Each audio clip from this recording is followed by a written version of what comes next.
To be or not to be. To be or not to be, that is the question. To be or not to be, that is the question. Whether it is nobler in the mind to suffer the slings and arrows of outrageous fortune. To be or not to be, that is the question.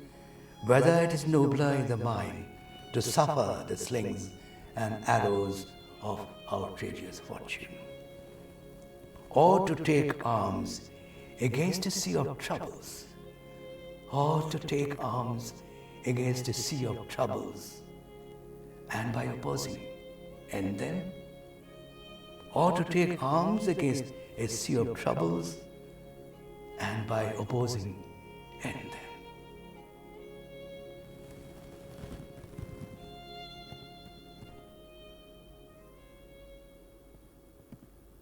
You have just heard a world famous poetic piece by a great brand extraordinaire, William Shakespeare.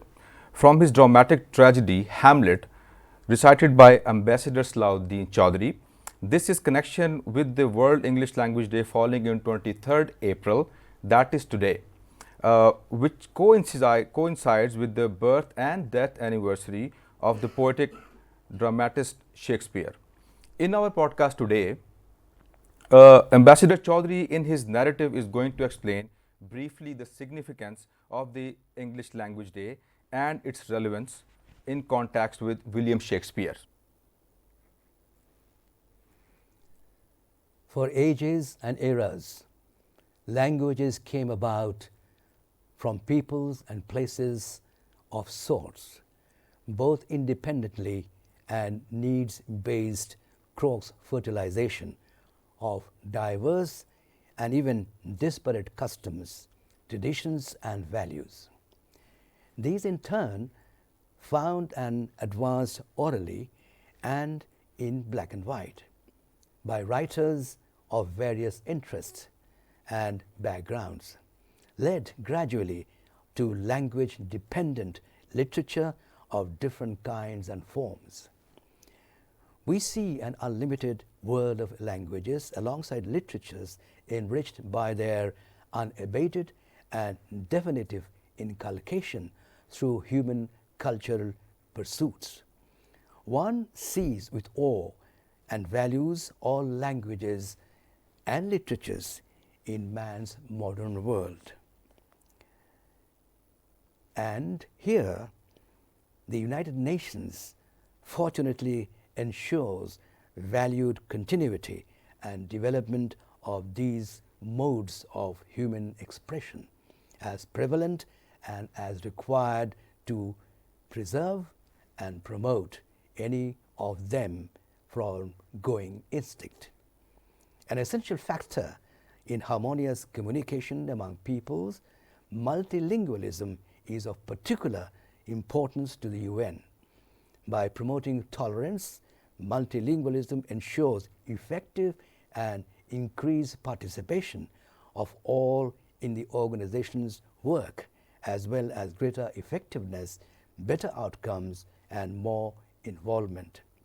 The UN selected April 23rd for English Language Day in the world, established by its Department of Public Information in 2010.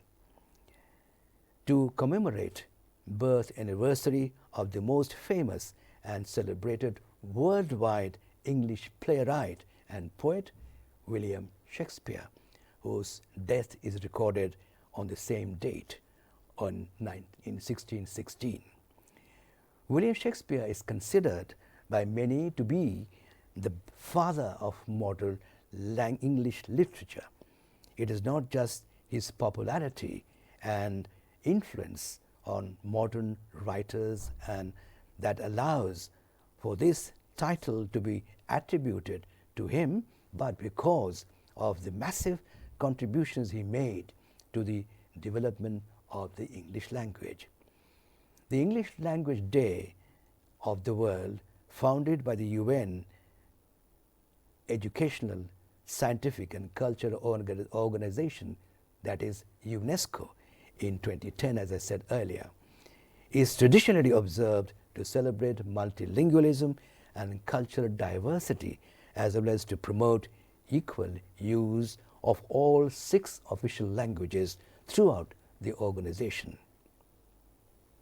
Many of us may not be aware that in the context of great values of both English and Urdu as language, our national poet Dr. Allama Muhammad Iqbal, the dreamer of Pakistan, himself wrote a tribute poem called Sonnet, paying tribute to William Shakespeare, one of the greatest dramatists of the world. Mr. Chaudhary explains.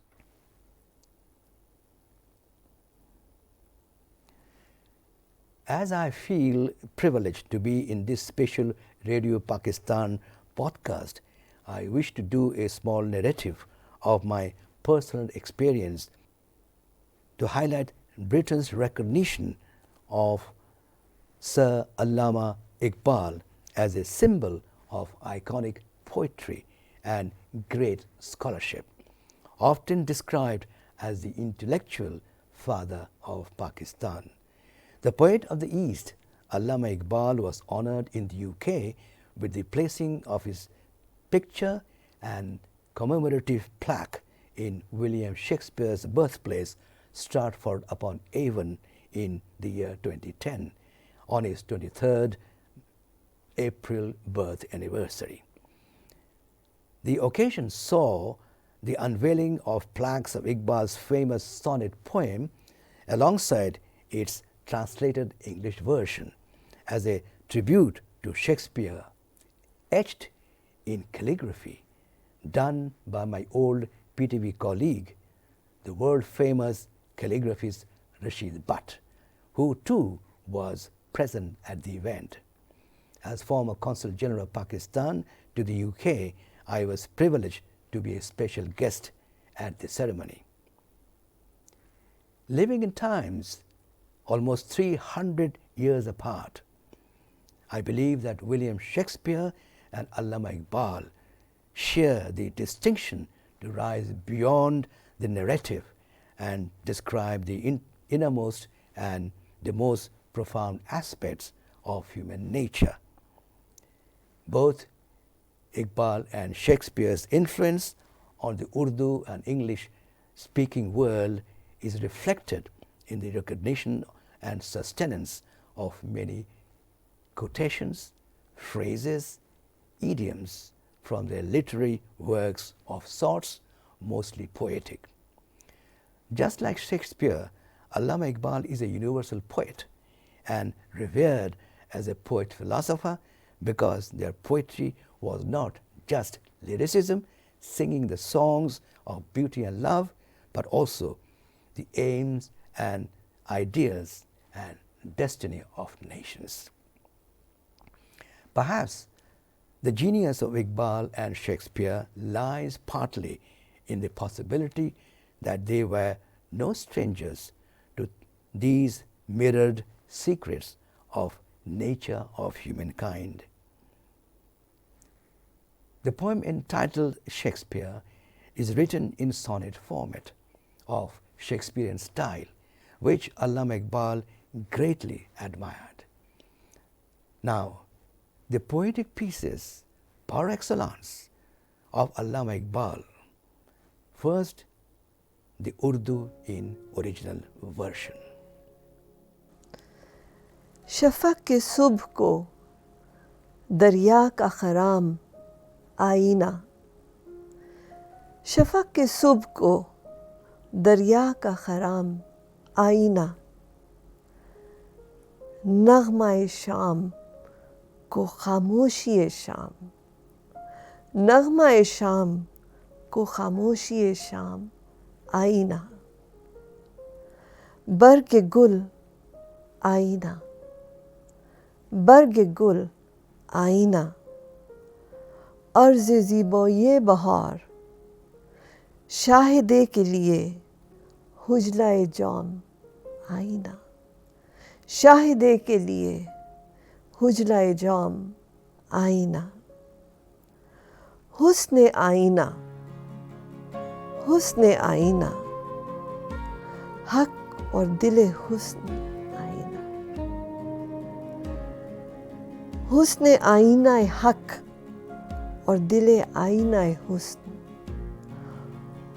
हुस्न आईना हक और दिले आईना हुस्न, दिले इंसान को तेरा हुस्न कलाम आईना, दिले इंसान को तेरा हुस्न कलाम आईना। है तेरे फिक्र फलक रस से कमाल हस्ती, है तेरे फिक्र फलक रस से कमाल हस्ती। क्या तेरी फितरत रोशन थी मौल हस्ती, क्या तेरी फितरत रोशन थी मौल हस्ती। तुझको जब दीदा तलब ने ढूंढा, तुझको जब दीदार तलब ने ढूंढा, तौबे खुर्शीद में खुर्शीद को पिन्हा देखा, ताबे खुर्शीद में खुर्शीद को पिन्हा देखा। चश्मे आलम से तो हंसती रही मस्तूर तेरी, चश्मे आलम से तो हंसती रही मस्तूर तेरी। और आलम को तेरी आँख ने उरिया देखा, और आलम को तेरी आँख ने उरिया देखा।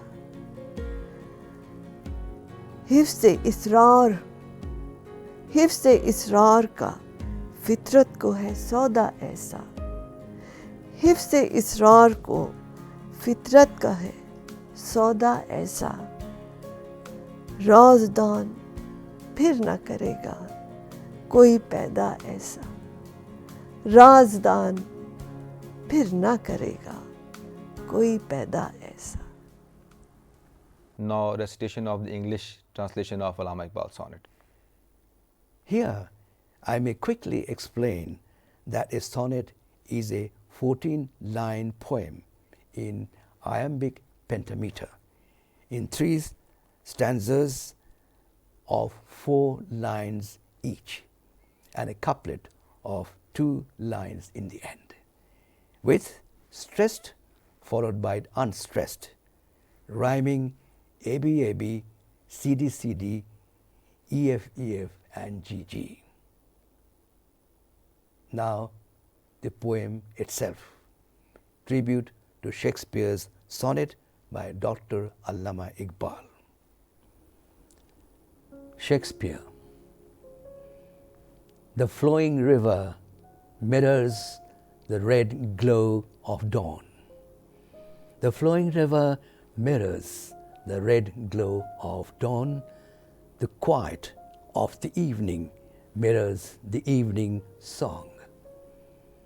The flowing river mirrors the red glow of dawn. The quiet of the evening mirrors the evening song. The rose leaf mirrors spring's beautiful cheek. The rose leaf mirrors spring's beautiful cheek. The chamber of the cup mirrors the beauty of the wine. Beauty mirrors truth. The heart mirrors beauty. The beauty mirrors truth. The heart mirrors beauty. The beauty of your speech mirrors the heart of man. Life finds perfection in your sky soaring thought. Life finds perfection in your sky soaring thought. Was your luminous nature the goal of existence? When the eye wished to see you and looked, when the eye wished to see you and looked, it saw the sun hidden in its own brilliance. You were hidden from the eyes of the world. You were hidden from the eyes of the world. But with your own eyes, you saw the world exposed and bare. I repeat, you are hidden from the eyes of the world, but with your own eyes, you saw the world exposed and bare. Now the last couplet of the sonnet, a tribute to Shakespeare by Allama Iqbal. This is important. The last couplet, 2 lines. Nature guards its secrets so jealously. Nature guards its secrets so jealously, it will never again create one who knows so many secrets. I repeat, nature guards its secrets so jealously, it will never again create one who knows so many secrets. We are blessed to have our guests today with us. I would not like to introduce them. They will introduce themselves. First, we have Mr. Ambassador Musa Javed Chauhan. Thank you for joining us today. And the other guests are very esteemed guest, Mr. Atle Hetland. Sir, thank you very much for joining us today. So, as we are celebrating International English Language Day, I would request Mr. Ambassador, there were several countries you have served, right? As an ambassador with disparate national languages, as an English honors graduate yourself, was it okay for you to pursue English as mode of your communication? And in those countries, if this language you felt was expanding as a natural phenomena?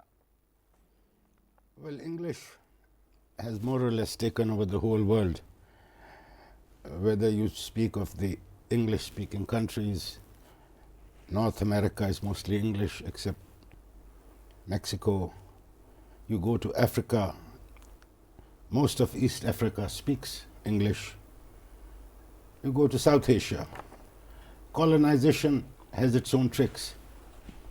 So they colonized well, not only with power, but with the language. And the problem is today, every sentence that we speak, half of it is English. Yes. The rest is either Punjabi or Urdu. Yes. And they have done it very well. Since the 19th century, when French was the language of diplomacy in Europe, and the English were not happy. Yes. And so they whatever they did, I don't know, they did so many things. English is truly, except in most of Latin America, understood. But the Spanish people are very proud. Same is the case in France, where I served as ambassador. When I was a young man learning the language, Right. if I spoke English, everybody looked at me with hatred. Oh. When I reached the rank of ambassador, was senior, everybody spoke English. To put it differently, in 1973 there was one burger joint on the Champs-Élysées. And if French people saw you, they looked at you with disdain. In the year 2000, every street in Paris at least had a burger joint. So the Americans and the British had done their job well. Thank you very much, sir. I would like to move on to Mr. Atle Hetland. You are a man of many hats, as it is written. Yeah. And a social scientist, Yes. involved in diplomacy as a media person, university professor and a researcher with vast experience. As a Norwegian, having lived in Pakistan for quite some time, you must have used English as your spoken language, right? Yes. And in your opinion, do you think that you have been comfortable with that, one, and pervasiveness of English in this country in our times has helped its national increasingly become drawn into globalization? What's your take on it? Yes. No, I come from a country which has a small language, notably Norwegian in Norway, and other Scandinavian languages are similar, and they belong to the Germanic group. So German was one of the foreign languages I learned after English. And in my time, we learned English from grade 5 today, and then it went down to grade 3, and today it's even in grade 1 and kindergarten. And everybody likes to chip in English words. And thanks to, or yes, let's say thanks to internet, everybody uses English a lot of the time. But I would also say that the mother tongue is very important. I think we should not go overboard and start with English at school. We should start with the vernacular, as it used to be called, the local language, and then probably a national language. Pakistan, that would be Urdu. And then you come to English. And because our concepts we make best in the mother tongue and the local languages, and the local situation is very important. Not that English and UK and America are important, but it's in one way a lingua franca, like they had thought 100 years plus ago that Esperanto could have been, but now it has become English. And Esperanto would have been very easy to learn, they say, but it never happened. And English is also not a very complicated language to learn for most people. Yes. I believe to learn it perfectly is probably very difficult. Yes, it is difficult if you when you talk about learning another language apart from your mother language. Yes. And I think, correct me if I'm not wrong, English is an official language of more than 50 countries right now all over the world. Yes, but in the European Union, the only country that has English as mother tongue now is the Republic of Ireland, after UK pulled out of the European Union. So maybe now France sees a chance to put more emphasis on French in the European Union. I don't think so, because everybody uses English, but maybe. Okay, I completely agree. Sir, Shakespeare is considered to be the father of modern literature, owing mainly to his influence of the writers in his poetry and dramatics. How would you relate this literary excellence to have had effect on the development of English language? Well, I beg to differ with the statement. It's not Shakespeare who really started modern English. It was Chaucer in the 14th century with his Canterbury Tales and all. Shakespeare, to me, is the good symbol of colonization. As the empire expanded, they had to prove their intellectual superiority over the others. You talk of the sonnets of Shakespeare, right? 154, I think. And about his plays, there is one. I mean, he's written about 34 of them, tragedies, comedies, and another genre. It's one real play which has overshadowed everything else, and that is Hamlet. To me, Hamlet was the Renaissance man. Right. Suddenly, in the Elizabethan era, the rest of Europe had moved forward, and England was still in the Dark Ages, the medieval times. And here he constructs this character. And the problem with the Renaissance man was he didn't know who he was, right, whether he belonged to the past or to the present. To the present, yeah. And this is the conflict with Hamlet. He doesn't know who he is or what to do until he's killed or kills himself. This was the problem in the English world, at least in England. And it's a masterpiece. You won't understand the original scripts. They have to be translated into modern English to understand Shakespeare. But his plays are good. Some of them are, at least I can quote. I'm not allowed to be funny on the TV. I think this is about Cleopatra. It's either in Julius Caesar or Antony and Cleopatra. These are the best lines a man could describe a woman. Age cannot wither her, nor custom stale her infinite variety. Other women cloy the appetites they feed. She makes hungry where most she feeds. Wow, this is amazing. So, Mr. Atlib, this one is for you. Do you think English as a major international language spoken as of now and understood well in Pakistan cities can and should be promoted and studied widely? Yes, I think so. But as I mentioned, the mother tongue, number one, and maybe a national language, number two, number three, English. But nowadays everybody needs to know English if we want to communicate with outside the home country. Plus that even in the home country, because of internet and so on, English is important. And what is interesting nowadays, of course, is that children pick up, and they for fun maybe, but they use English as part of the national language and the mother tongue. And that is very good.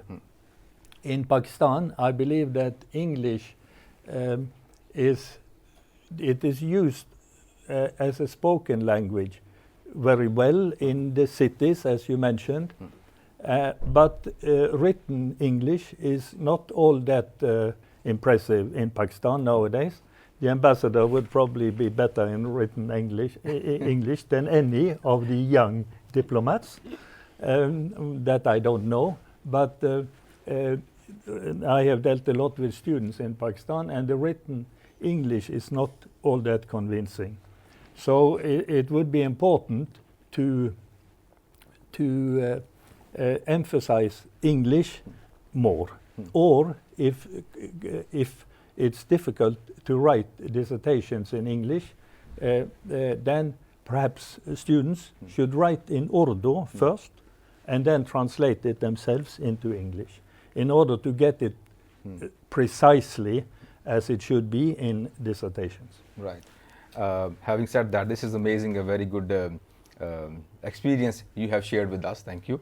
And I think when we are focusing on English, we should not only focus on English. And I completely agree with you that we should not leave our roots, which is our native language, mother tongue. Yes. And I don't know if it is right to say that it has become a status symbol too. It has become a status symbol. When I was a student in Norway 50 years ago, 40 years ago, Right. we were not supposed to write dissertations in English, although it was allowed to write in English, French, German, or any of the other Scandinavian languages. Right. But and then we say, oh, who do you think you are if you write your dissertation in English? You think you will have a wider audience than the local Norwegians and Scandinavians. Right. But now students write more often in English than in the mother tongue, Right. than in Norwegian. And that, pros and cons about that. Right. And if I have a minute, I would also suggest that Pakistan is very lucky to have people here who use English as the mother tongue. I have a book which I took with me today, The Last White Man by Mohsin Hamid, a great book, although I like more The Reluctant Fundamentalist, which came in 2007.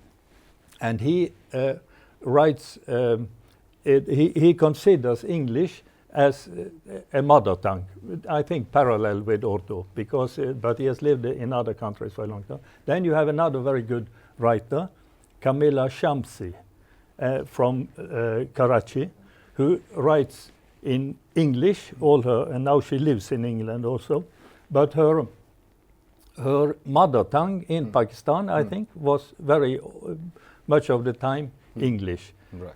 Rather than the local language in Karachi. Right. Thank you so much, sir. We have your take. I'll just quickly request Mr. Ambassador Musa Javed Chauhan, if you could shed some light on it, if you have a take or if you have a piece of advice to the younger generation about English. Well, it's very difficult. I have a family where my wife speaks 7 languages. My son speaks 14 languages, out of which he is extremely fluent in 7 of them. Wow. So I am the outsider. They think I am, the downtrodden who can only speak Urdu, Punjabi and English. Well, you have to learn as much as you can. Yeah. Every language is a world. It's a different world. It's just not the words, the vocabulary, the ethos behind the language, the spirit of a people. I mean, you're talking English. You go to France.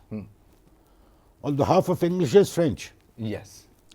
And the sophisticated English is all French, Right. coming from the Norman conquest. It's very difficult.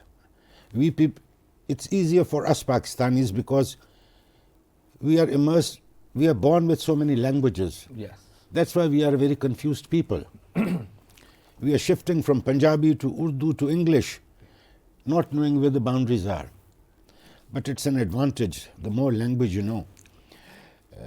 My wife speaks Farsi, French, Spanish, and she is so good at them. Sir, thank you so much. We have your take, and the most important thing that we should not leave our roots, our mother tongues. Perhaps we should also be focusing learning as much as we can international languages. As we are celebrating International English Language Day today, in this segment we will talk about Sir Syed Ahmad Khan's contribution. As you know, Sir Syed Ahmad Khan was a great visionary and reformer in the Indo-Pak subcontinent produced. As an educationist, he was hugely instrumental in making the South Asian people see the unquestionable importance of English as a language and its learned that would keep the British people bridged with ours. So we have our esteemed guest, Mr. Hassan Raza. Sir, thank you for joining us. Mr. Hassan Raza is an SSMS board member and long association with it, being in business with the scientific background. You are very passionate about real education and involved in several related organizations. Sir, thank you so much for joining us today. Thank you for inviting me. I would just start about the English language and the modern science. What do you think that it was the most appropriate approach to the necessity of that time? Thank you very much, first of all, for inviting me.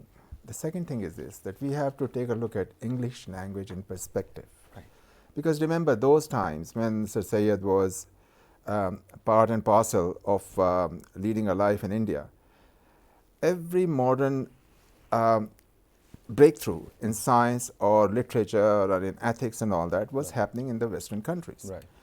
And after the War of Independence, Muslims basically had their back to the wall. They absolutely had nowhere to look to. And then they had a situation where predominantly the religious section looked at the English language and acquiring English language as a taboo.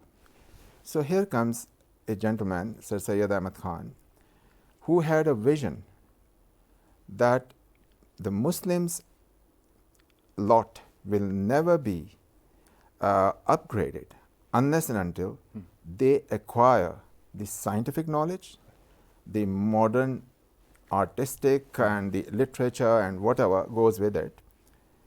And the only avenue was for them to learn English so that they are able to understand those things and do something about that. Right.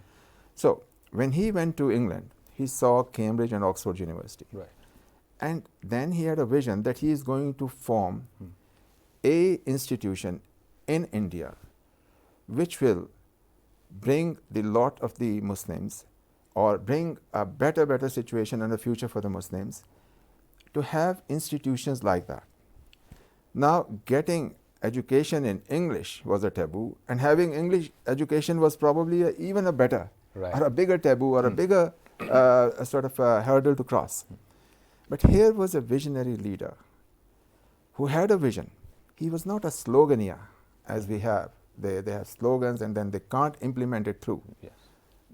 Sir Syed Ahmad Khan came in with all the opposition and put together the Mohammedan Anglo-Oriental College.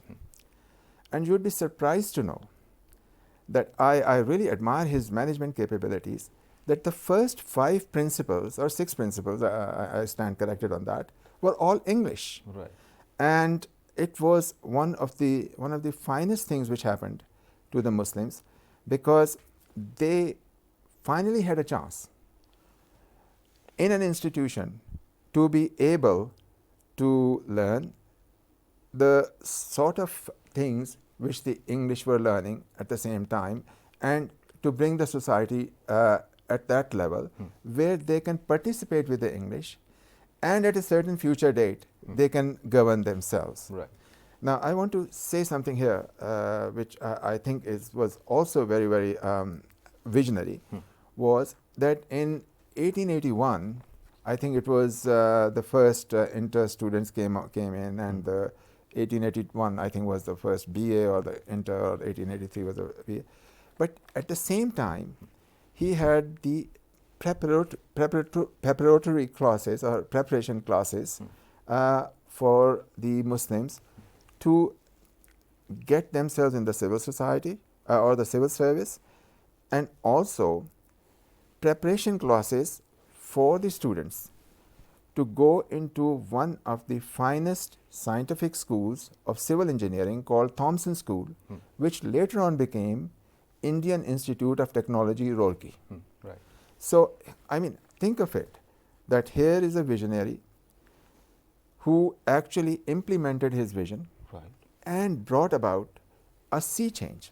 Now, just one other thing I want to talk about is that he was so much concerned about scientific knowledge that he created a society for translating these scientific books of English and the art and the culture and the ethic books to be translated into Urdu. Right. So, I mean, right from the start, his main goal was to upgrade, educate the people, the Muslim people, and for them to find a rightful place in the society. Right. What do you think? Like, he was all into promoting English language, what I conceive, and he has done a great job. He has done a lot. Was there any contribution alongside with Urdu? Yes, it was. Remember, Urdu was at that time very rhetorical, and you know, it was very stylistic. And Sir Syed Ahmad Khan actually changed the style towards a simple form so it could be understood. I mean, the whole idea of knowledge is that you are able to understand. Now, for English, he wanted the Muslims to have English is because they should be able to understand the modern sciences and all that. Right. At the same time, I think his contribution to Urdu was that he made it simpler, and you know, he brought it. When you bring things simpler, they automatically sort of leach into the masses. Yes. And that's precisely what happened in the case of Urdu. So Sir Syed Ahmad Khan could be said that he did a lot for the Urdu, Right. he did a lot for the English, and he also did a lot in translating certain books of science, ethics and all into Urdu, and he had a translation society, as I pointed out to you. On top of that, think about it. When he was doing all of these things, other people were getting inspired. Yes. Although the fundamental right was throwing stones at him, and they were telling him, you know, calling him all sorts of names, which they usually do, because they are basically sloganeers on the side. But you know, he carried on with his vision, and many institutes were basically influenced, like the Osmania University in Bangladesh, I suppose, and then there were many other institutes in all of India, which took the lead and then did their thing. So his influence as far as making Urdu a lingua franca for the Muslims, Right. and English to understand the modern societies, Right. and also to bridge that gap of knowledge, not just English, but bridge. English was, I think, a means to an end. Right. It was not that you have to learn English. It was English learning to get to the knowledge. Right. And in that respect, I think Sir Syed played a fantastic role. I mean, I personally think that some of our people, some of our great visionary leaders are revered. But I think Sir Syed Ahmad Khan is revered here, but I think he should be revered more. His reverence should have a higher level. Right. And we feel that in Sir Syed Memorial Society, which I am on the board of governing, I'm a member of the governing body, we are trying to do that. Right. And hopefully we are going to succeed. Oh, inshallah, we should succeed. Do you think Sir Syed had to face some resistance as an acceptance the English language? Yes, this is the thing. I mean, if I was to write a book about leading change, I would give an example of Sir Syed. I think the Professor Cotter of Harvard Business School, who's written a beautiful article about leading change, I think he should take Sir Syed as one of the prime examples. Not only was the change alien to the people, Muslims at that time. Right. I mean, he had to get the buy-in of the Muslims who were averse to change. Right. On top of that, there was a religious right which had influence on those Muslims not to go on that other side, because that other side is probably not very religious and maybe you are doing something very wrong and all, and Western ethics and Western standards. So he was fighting on various fronts. His vision, you find a lot of visionaries, but then those visionaries are not very good implementers. Right. But he implemented that. And like I said earlier, that when he had this Mohammedan Oriental College, the first 5 principles he brought were all English. Right. And actually he wanted to bring the English form of education. Right. Or just not education in English, but the English form of education over here, for the populace to be able to, bridge that gap, the knowledge gap, which we call. These days we call a digital gap, but that days was a knowledge gap. Right. His job was doubly hard because of the local conditions at that time. Right. And we must always look at those conditions when we are talking about him. Sir, I think there's a lot we can still talk about it, but we have limited time. Yes. But I will say something about something that in Sir Syed Memorial Society, right, we are trying to carry through and carry forward the vision of Sir Syed Ahmad Khan, mainly Taaleem and Tarbiyat. And for that, we are very happy that Virtual University of Pakistan, which has got 150,000 students through their computer platform. They have shifted their head office in our building, and they'll be working very closely with us. We are also now in the process of getting some scholarships going, in which we would like to give those scholarships to our community.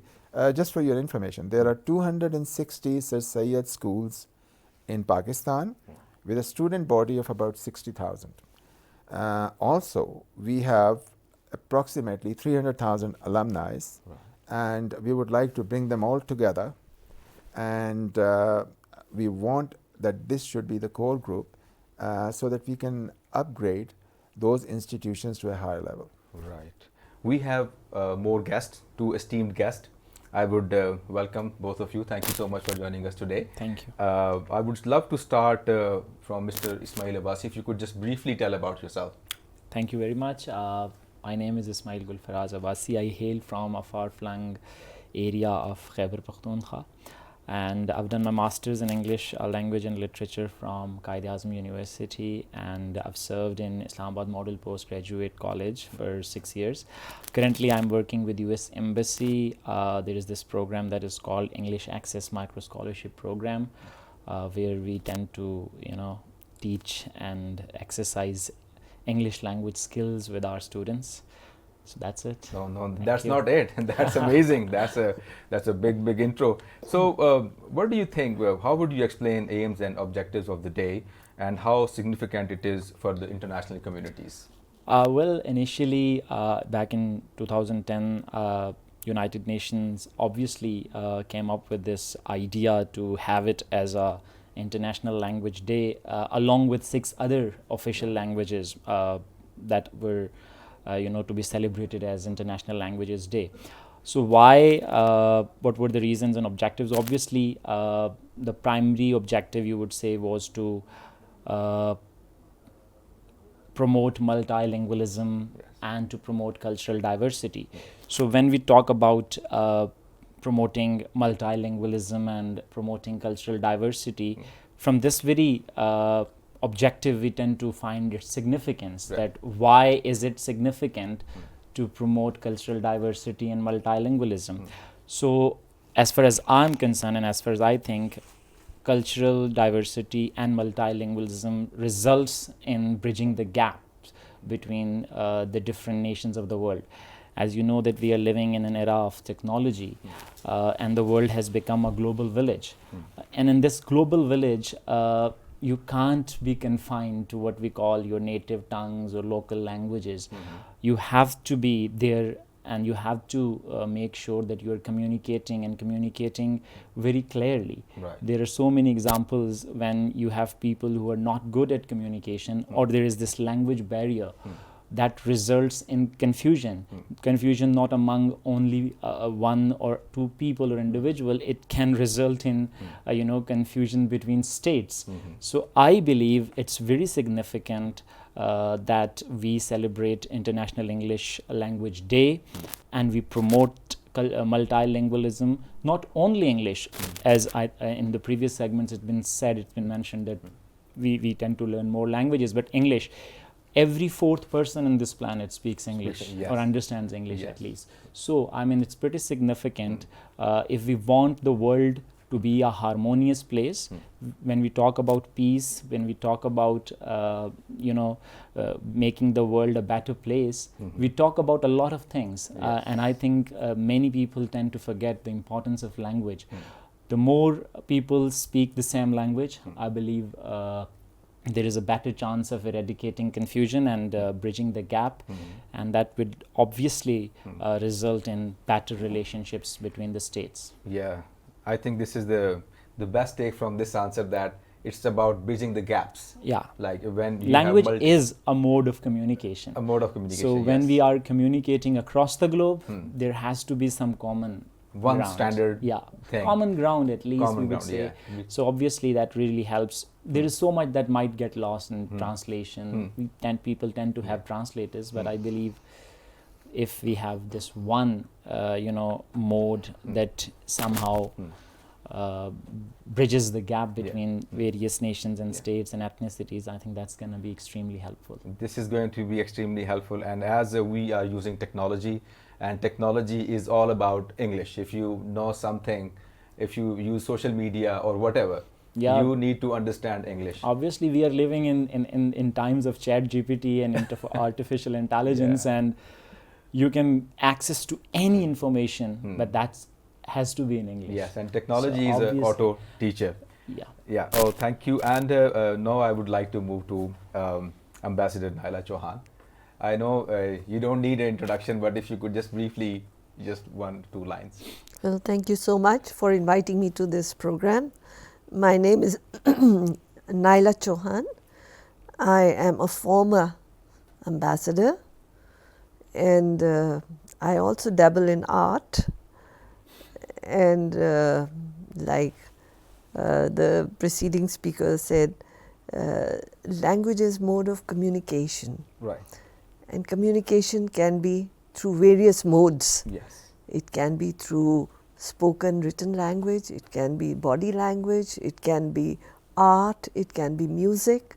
It's all form of communication. Right. You must have had many challenges in the Pakistani classrooms. Yes. How would you explain that, the kind of challenges you face in the classroom? Well, I mean, in Pakistan, the first challenge you face if you are an English teacher, that they would associate you with being an Angrez. So the first challenge is that you somehow try to make them understand that this is something important and you are not an infidel, because many of them, despite the fact, I mean, this is a general mentality, I'm not criticizing, but we Pakistanis in general, and especially the institutions where I teach, we tend to have that the students from that background who have been kind of indoctrinated with the fact that English is the language of infidels, or for that matter, it is the language of those who have persecuted us or those who have colonized us, and all of that. So obviously, at the state level, it's been compulsory from grade 1. Yes. But the acceptance is not there. So you really have to, first challenge is obviously this, that you have to make them understand that it's language. It might be the language of the powerful, and it might be the language of the one we detest or we do not like, but there is one thing that is called ground reality. And the ground reality is that they are the powerful, and it is the language of the mighty. And as I said, we need to make them understand. And you asked the question in the previous segment about Sir Syed and all. The roots are there. Yes. Right? I mean, why Indians at that particular time, Hindus in particular, why were they close to the Britishers? The reason is that they were good at English, and we, the Muslims at that, in the Indian continent, they were just shying away. They were not accepting the fact that they were just treating language directly with the Britishers. So I mean, obviously they were left behind. So we just need to make this understand. We need to sensitize our students, and that is a challenge. When you recited the Allama Iqbal sonnet in Urdu, written as tribute to Shakespeare, and you heard its English version recited by Mr. Chaudhary, how was your feeling in terms of two languages in their poetic format and for the people who hear? Well, that's a very important question. Yes. Because each language has its own psyche, its own culture, its own mindset. So when I recited Allama Iqbal, he used more Persian words in Urdu, because Urdu is a conglomeration of several languages. So in his poetry, you can find a lot of Persian expressions. And what Ambassador Salahuddin Chaudhary read was purely Shakespearean. That's a different mindset. Exactly. So I know both languages, and I could see the essence of the language is often lost in translations. Allama Iqbal gave his sentiment, and he paid tribute. And that tribute was beautiful in his, as he wanted to present Shakespeare. Exactly. But Shakespeare in English, like earlier on Ambassador Chauhan was talking about the Shakespearean English, which is not really prevalent any longer. It has been translated into modern English. So those ancient expressions that Shakespeare had brought into, the English language are rarely found now, because people can't understand that language. So translation does change the essence. Yeah. With that, thank you so much, Ismail, for joining us, and thank you so much, ma'am, Naila Chauhan. रगो जां से अजीज तर लफ्ज जो बोलता हूँ, लफ्ज जो सुनता हूँ, उर्दू है मुझको प्यारी, इश्क है अंग्रेजी सारी, आओ दोनों को एक साथ समझें और दोनों से इश्क समझें। है उर्दू मुझे पसंद, अंग्रेजी से प्यार, इनकी उल्फत से हमको मिलेगा करार।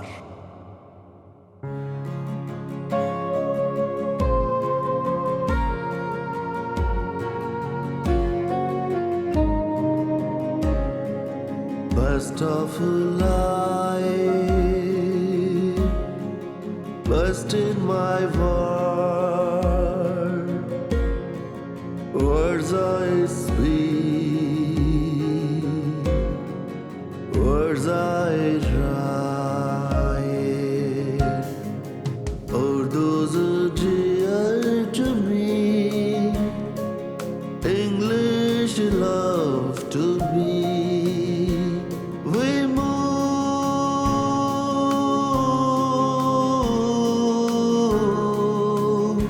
onward, we go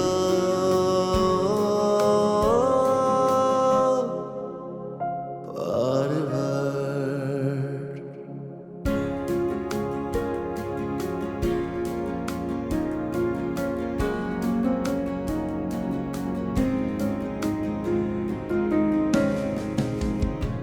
Let's have